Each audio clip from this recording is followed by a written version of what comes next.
जो प्रोटेस्ट जो हो रहा है किस चीज को लेके और आप लोगों का क्या डिमांड है इनके पास ये फर्स्ट ऑफ ऑल ये प्रोटेस्ट नहीं है, ये सॉलिडारिटी है।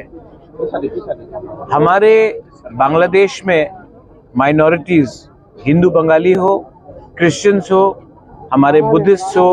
तिपरासाज हो, हमारे जो जनजाति लोग हैं, हम लोग सब बांग्लादेश में आज के दिन जब से शेख हसीना का सरकार हटा है, हमने देखा है सिस्टमैटिकली हमारे मंदिर, हमारे चर्चेस, हमारे पूजा घर, हमारे प्रॉपर्टीज के ऊपर हर दिन अटैक्स हो रहे हैं। और मैं हमारे बांग्लादेश में जो हमारे माइनॉरिटीज है, मैं उनको एक बात बोलना चाहता हूं कि आप अकेले नहीं हैं, हम आपके साथ हैं। और मैं गवर्नमेंट ऑफ इंडिया को भी अर्ज करना चाहता हूं कि जो माइनॉरिटीज के साथ हिंदू बंगाली हो, हमारे त्रिपुरा के लोग हो, चाकमा हो, मॉग हो, हमारे क्रिश्चियंस हो,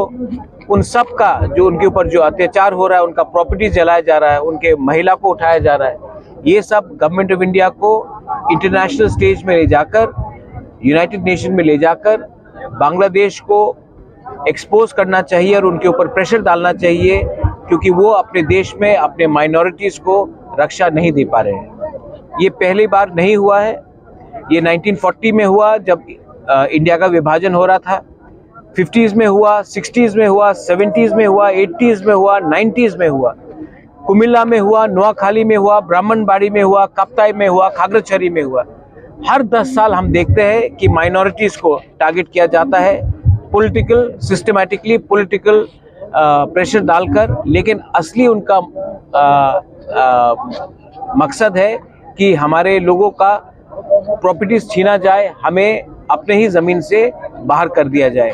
तो time is come that the world should know what Bangladesh is doing to its own people and they should be exposed by India at the highest level in the international forum. Thank you. Thank you.